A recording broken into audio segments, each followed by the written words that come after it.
1919 წლის ბოლშევიკური აჯანყება, რომელიც 7 ნოემბერს უნდა დაწყებულიყო, დამარცხებისთვის აღმოჩნდა წინასწარ განწირული, რადგან ბოლშევიკების სამხედრო რევოლუციურ შტაბში, ეგრეთ წოდებული გარნიზონის სამხედრო საბჭოში ქართული კონტრდაზვერვის აგენტი აღმოჩნდა ჩანერგილი. ბოლშევიკური არალეგალური ჯგუფები, რომელსაც მეთაურობდა ილია მგელაძე, საბჭოთა რუსეთიდან ჩამოსული ბოლშევიკი, რომელსაც 1919 წელს დაბრუნდა საქართველოში რუსეთიდან სპეციალური დავალებით, რომ ერთიანი ბოლშევიკური აჯანყება მოეწყო და საქართველოს ეგრეთ წოდებული გასაბჭოება მოეხდინა. ის საიდუმლოდ არალეგალურად მუშაობდა, მისი ძირითადი მიზანი იყო ქართულ შეიარაღებულ ძალებში ეგრეთ წოდებული იაჩეიკების, ანუ ბოლშევიკური უჯრედების გაჩენა და ქართული შეიარაღებული ძალების ჯარის და ასე ვთქვათ სხვა ტიპის დანაყოფების აჯანყება მთავრობის წინააღმდეგ. ბოლშევიკური აჯანყება დამარცხდა წინასწარვე, რადგან განსაკუთრებული რაზმი, შინაგან საქმეთა სამინისტროს განსაკუთრებული რაზმის, რომელიც უშიშროების დეპარტამენტი იყო შინაგან საქმეთა სამინისტროში და მას ხელმძღვანელობდა მექი კედია, მისი აგენტი აღმოჩნდა საიდუმლოდ ჩანერგილი ბოლშევიკურ სამხედრო რევოლუციურ შტაბში, ეგრეთ წოდებული გარნიზონის სამხედრო საბჭოში და ვიდრე 1919 წლის 7 ნოემბერს დაიწყებოდა აჯანყება, ბოლო წხდომაზე 2 დღით ადრე მექი კედიას განსაკუთრებულმა რაზმამ მთელი ეს საიდუმლო შტაბი დააპატიმრა ვორონცოვის მოედანზე მდებარე სასტუმრო ავრორაში. ეს სასტუმრო დღესაც შემორჩენილი არის პირვანდელი სახით თითქმის და აქ იყო საიდუმლო კრებები, ბოლშევიკური არალეგალური იატაკქვეშა ჯგუფების, რომლებიც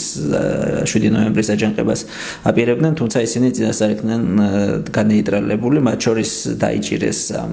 საიდუმლო სხდომაზე, სხდომაზეც თვით მექი კედია დახვდა მის ბოლშევიკური აჯანყების მეთაურებს და მათ შორის იყო დაპატიმრებული ილია მგელაძეც, მისი ფსევდონიმი იყო ქოროღლი და ის მოხსენიებული არის პრესაში როგორც შანტაჟისტი ძველი, ანუ ის იყო რუსეთის პირველი რევოლუციის დროს ეგრეთ წოდებული ჯგუფისტების წარმომადგენელი, რომლებიც ექსპროპრიაციას და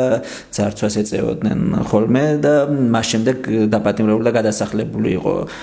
რუსეთში და 1919 წელს მოსკოვის დავალებით დაბრუნდა საქართველოში საქართველოს დემოკრატიული რესპუბლიკის წინააღმდეგ აჯანყების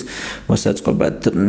მთავარი ქართველი ბოლშევიკი და აჯანყების მეთაური და ლიდერი ქართველი ბოლშევიკების ფილიპე მახარაძე მიიმალა, მისი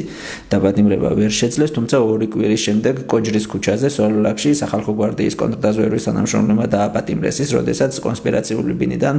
მიდიოდა ქუჩაში და ის იყო მღვდლის ანაფორაში გადაცმული. გვარდიის კონტრდაზვერვის თანამშრომლებმა მისგან საიდუმლო დოკუმენტები ამოიღეს, რითაც დაადგინეს თუ როგორ აპირებდნენ ბოლშევიკები აჯანყების გადატრიალების მოწყობას და როგორ აპირებდნენ სახელმწიფო დაწესებულებების და მთავრობის წევრების ხელში ჩაგდებას. ანუ 1919 წლის ბოლშევიკური აჯანყება, რომელიც 7 ნოემბერს უნდა მომხდარიყო, დამარცხდა და საქართველოს დემოკრატიული რესპუბლიკა კიდევ ერთხელ გადარჩა საბჭოთა რუსულ ოკუპაციას 1919 წელს, თუმცა სამწუხაროდ 1921 წელს პირდაპირ ინტერვენციით და ოკუპაციით საქართველოს დემოკრატიული რესპუბლიკა ოკუპირებული იქნა საბჭოთა რუსეთის მიერ, რაც 70 წლის განმავლობაში გრძელდებოდა.